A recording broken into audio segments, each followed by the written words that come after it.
What's going on, guys? It's Christmas Day. Obviously, I have to do a review, and it wouldn't be Christmas on this channel without a Christmas slasher film.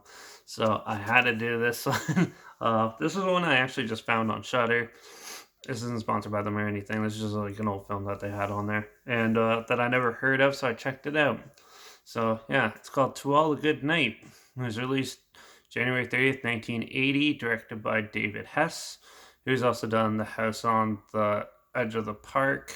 He's more of he's an actor, not really a director. So yeah, he starred in like The House on the Edge of the Park, uh Hitchhike, The Last House on the Left, he plays the villain, and Smash Cut, whatever that is. Yeah, so yeah, I think this is his only director credit though. If I could be wrong on that though, but yeah. So, To All a Good Night is a Christmas slasher film. It's basically Black Christmas. It has the same setting as Black Christmas, but this time you actually see the killers. It's a got person in a killer Santa Claus suit. It takes place in an all girls boarding or an all girls like college and or school at least. And yeah, some of them decide to stay for through Christmas vacation and stuff for their own. Each one has their own silly reason, and yeah, and then they invite some boys who fly in on a plane, and their plane ends up breaking, so they have to spend the night there. And yeah, so but then as time goes on, slowly their friends get picked off for some reason, and yeah, they don't know it, but it's someone in a killer Santa suit stabbing and axing people to death, even killing the cops and things. And it's your typical slasher. It's up to the young kids to figure out how to stop them and survive. So yeah, it's your standard Christmas slasher. Nothing too big here. It does take a lot of same sort of setup as Black Christmas, except there's no creepy phone calls in this or anything. And they do show you the killing. Now, the kills in this film.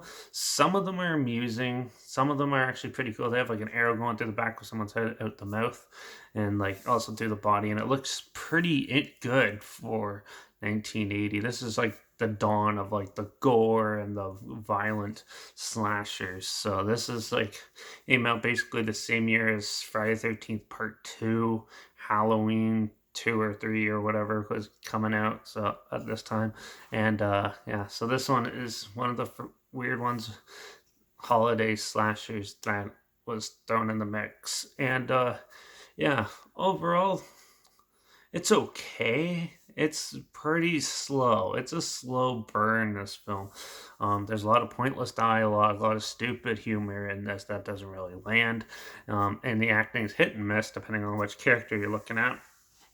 And yeah, it's very weird. Yeah, it's your run of the mill slasher film, though. They do reveal the killer at the near the end, and it's a good little guessing game. To be honest, watching it, if you don't pay attention to the first 5 minutes, you won't even get where the killer's motives are coming from at the end. It took me a second to realize what they're talking about. So, yeah, if you watch it, make sure you pay attention for the first like 25 minutes, and then you can turn your brain off and watch like the rest of the killing because that comes into play later. And it's like pretty decently set up. It's just a lot of filler running through the house, random conversation. Didn't really build the characters at all. And there's not your stereotypical cookie cutter slasher characters. You could pretty much know who's gonna die, and whatever one has like somewhat a little more of a stronger emphasis on what's going on in the problems that are arising. You can clearly tell who's going to survive in it. So it's a little standard that way. They do have some creative kills. I love the Santa suit. The killer Santa suit is so good. Good. This one actually has like a creepy mask with a beard attached to it as well. So they definitely do a good job of concealing the killer. And there's some pretty good like little fight scenes in it, and some quirky kills as well, and some funny ways of how the kids find the bodies. But yeah, overall, it's your standard slasher film, though. There's nothing jarring or anything like that. It's just basic stuff. So yeah, it's nothing too uh, out of this world. Like Silent Night, Deadly Night was way more artistically weird. This one is your standard, just watch a whole pile of teens get murdered near Christmas time. But nothing else really. There's no significance to it. And it didn't do well because, well, it's just your standard slasher film. This is came out right in the golden age of slashers where they're pumping out tons. So I'm not surprised that it was like a cookie cutter style slasher film. But it was neat to see the holidays. I'm trying to mix the holiday sort of stuff in with a standard slasher film. To some extent, it's better than some of the other Christmas horror films out there, but it's definitely no top of the line slasher film that everyone's going to remember for years to come. This one's only for the die-hard horror fanatics like myself. So, or if you love slasher films, you'll probably enjoy this one as well. I'm going to give uh, To All a Good Night a 2.5 out of 5. It's your standard run of the mill thing. It is a little slow in between kills, and so the pacing's not the greatest, but yeah, it was still amusing and somewhat entertaining. So that's good enough for me, anyways. But yeah, so there's a trailer link down below if this sounds like something you might be interested in. You want to check it out? It's linked down below, so check that out. Also, while you're down there, check out my Instagram. That's always linked down below. That's where I post clips of films I'm going to review in the future on my story. I usually hide the film title hashtag and the subgenre of film hashtag so you're aware of it. Yeah, also my Letterbox is also linked down below at Derek P Reviews.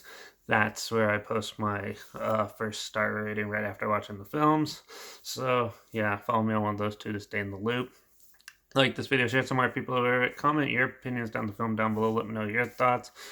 And if you have any films that you want to hear my opinions on, or you think I might like and think I should check out, comment those down below too. I'll try my best to get to them as soon as I can, and if I can find them. And I'll watch anything. So comment any genre, any films. I'll check it out if I haven't seen it.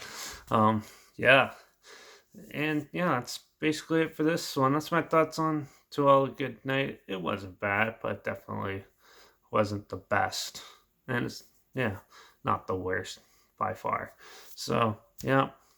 Uh, yeah, and make sure you subscribe to my channel because so we can find weird, obscure films like this to talk about, and maybe it might be something you're interested in, you want to check it out or something. And yeah, or you could also hear my opinions on popular films as well. So make sure you subscribe. And yeah, that's it for this one. So Christmas is going on now, so I gotta attend to that. So I guess I'll see you all in the next one. Watch out for all those killer Santa Clauses out there, and happy holidays, Merry Christmas, and check this out. The best ugly sweater you'll ever see. Fa la la la la, va la la. I have to show that off. But yeah, so that's it for this one. So I guess I'll see you all in the next review, which after today, it's going to be a little different. So yeah, but have a happy holidays, and I'll see you all in the next one. Watch out for all those killer Santas out there. So cheers.